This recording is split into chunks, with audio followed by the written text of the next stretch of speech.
Tu veux réussir ton année 2025, mais tu ne sais pas par où commencer, cette vidéo est faite pour toi. Beaucoup de personnes ont, comme chaque début d'année, envie de commencer par des objectifs externes, comme l'argent, le physique, les relations, etc., etc. Le souci, c'est que quand on fait ça, on oublie en réalité la base. Et comme je sais que toi, derrière mon écran, tu es quelqu'un d'intelligent qui n'a pas envie de faire la même erreur que tout le monde, je vais te montrer dans cette vidéo la première chose sur laquelle tu devrais te concentrer en ce début d'année 2025. Juste avant, évidemment, laisse-moi te souhaiter le meilleur pour cette année, plein de réussite, etc., plein d'accomplissements. Tu vas tout dégommer cette année. On est ensemble, on est une armée sur cette chaîne.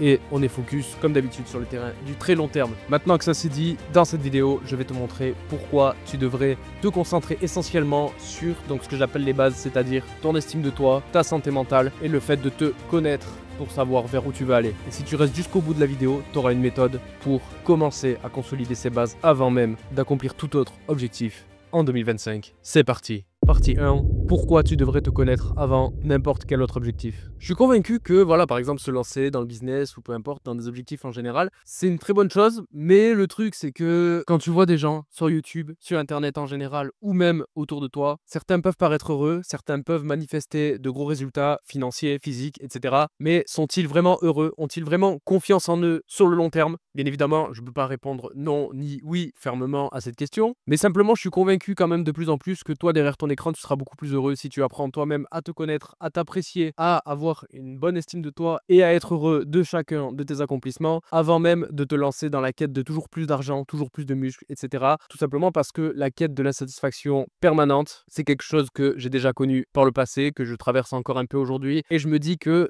dans tous les cas, c'est le chat qui se mord la queue parce que si tu cherches un objectif mais que tu n'arrives pas à être content de ce que tu as déjà accompli, en fait, ça sera toujours la même chose par la suite. En plus de ça, le fait de te connaître permet aussi de savoir vraiment où tu vas dans la vie, de connaître tes valeurs, ce qui est important pour toi, de ne pas te faire influencer par les autres ni par tes insécurités mentales. Autrement dit, la vraie liberté commence lorsque tu te connais et tu t'estimes toi-même à tel point que plus rien ne t'arrête, plus rien ne peut t'influencer. Et donc, bien évidemment, c'est bien de se connaître, mais c'est encore mieux de s'apprécier, de s'aimer. Et c'est pour ça qu'on va passer maintenant à la partie 2, construire une estime de soi et un amour-propre durable. L'estime de soi, ce n'est autre que tout simplement la façon dont toi-même tu te perçois et tu te traites de manière même la plus inconsciente. On aura l'occasion de développer sur la chaîne plus en détail ce concept d'estime de soi, notamment parce que je suis en train de lire un livre dessus, mais retiens que l'estime de soi, en tout cas selon moi, se base sur 4 piliers essentiels qui sont l'auto-acceptation, savoir accepter tes forces comme tes faiblesses, tes qualités comme des défauts, sans émettre aucun jugement de valeur envers ceux-ci. L'autodiscipline, c'est savoir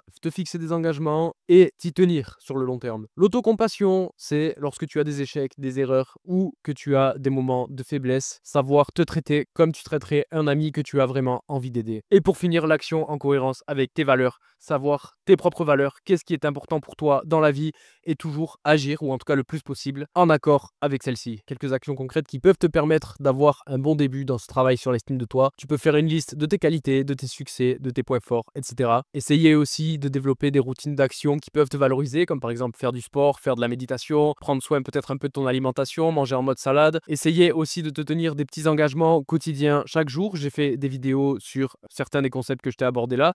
N'hésite pas aussi à aller voir ma vidéo sur la santé mentale avec la méthode libre. De manière générale aussi, apprends à lâcher prise quand tu fais des erreurs, quand tu n'es pas au top de ta forme. Pareil, j'ai fait une vidéo sur la volonté ne fait pas tout. Globalement, n'hésite pas à aller voir les anciennes vidéos de la chaîne si elles t'intéressent. Dans celle-ci, j'aborde des concepts plus ou moins divers qui peuvent avoir un lien avec l'estime de soi. Finalement, le fait de travailler ton estime de toi te permettra à l'avenir de créer un véritable bouclier contre l'anxiété, la dépression et une mauvaise santé mentale. Partie 3.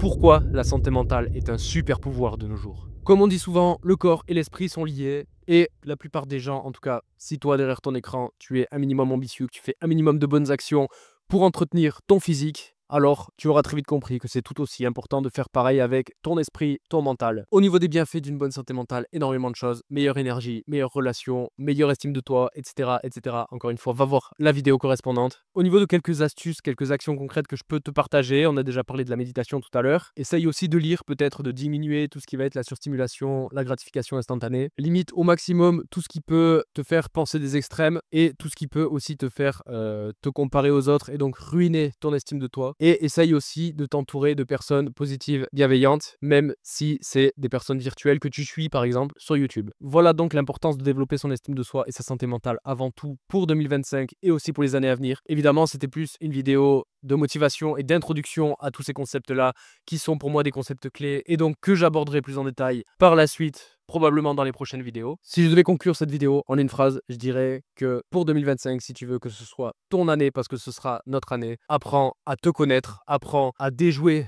ton mental, déjouer les pièges qui peuvent t'empêcher de surpasser le monde pendant les années à venir. Alors, je te pose la question, engage-toi avec toi-même à répondre à celle-ci. Que vas-tu développer en premier en ce début d'année? N'hésite pas à liker la vidéo si elle t'a plu, si elle t'a motivé. N'hésite pas à partager ton ressenti en commentaire, à t'abonner. Et d'ici là, on se retrouve très prochainement pour une prochaine vidéo. C'était Anto. Ciao. Yeah.